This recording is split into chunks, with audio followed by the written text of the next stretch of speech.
I was always the kid who raised their hand first when the teacher asked, "Who wants to be in the play?" I was born in Columbia, South Carolina. So going to the University of North Carolina was sort of, leaving my home state.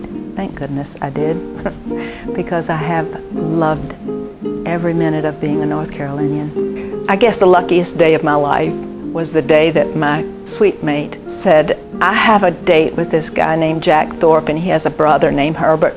And we were married for 40 years. I married extremely well. There was a general named John Rose who was from Fayetteville. He said, "Captain, I would appreciate it if you'd go interview with my cousin." And Herbert said, "Oh no, my wife won't go to Fayetteville. There's no theater there or anything." He came back and he said, "Bo, the man said whatever they give us in Charlotte," because he had an offer in Charlotte, "whatever they give us in Charlotte, he'll give us more."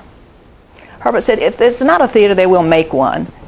And then this movie house that had been sitting empty for a year, I thought, well, maybe we could go there.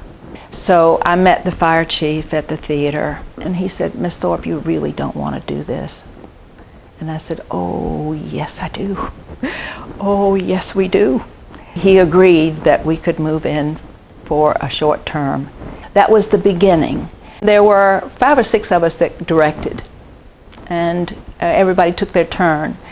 And when they started falling by the wayside one by one, I began getting more than my turn. I applied for a salary assistance grant from the Arts Council and received it, and I began work as the first employee of what was the Fayetteville Little Theater at the time.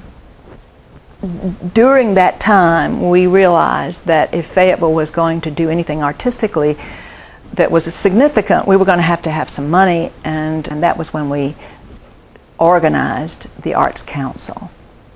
And we did a first event, and it was called Sunday on the Square. And God bless Herbert. He was the chairman of Sunday on the Square for 14 years. It was a downtown event, and there was little happening on downtown because everything had moved out to the mall.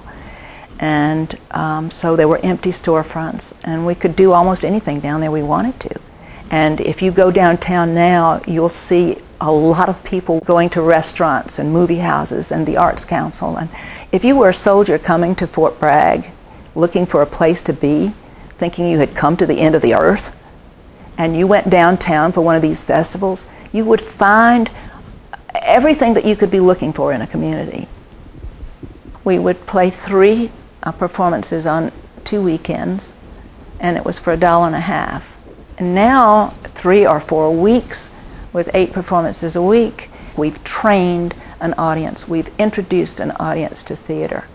I've really been fortunate that I've had a chance to work with some of the best North Carolina writers. I had a chance a couple of years ago to do Lunch at the Piccadilly, which was a dramatization of Clyde Edgerton's book.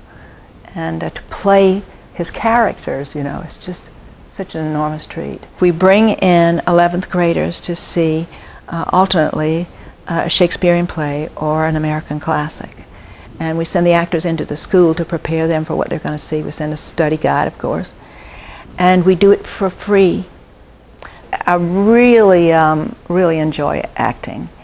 But when you're in one place doing it, you have to be careful to save yourself. You don't want them saying, "Oh, her again." So I have tried over time to really wait for the parts that were just right for me.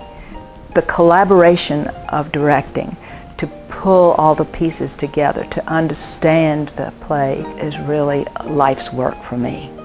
And I'm still raising my hand, wanting to be in the play.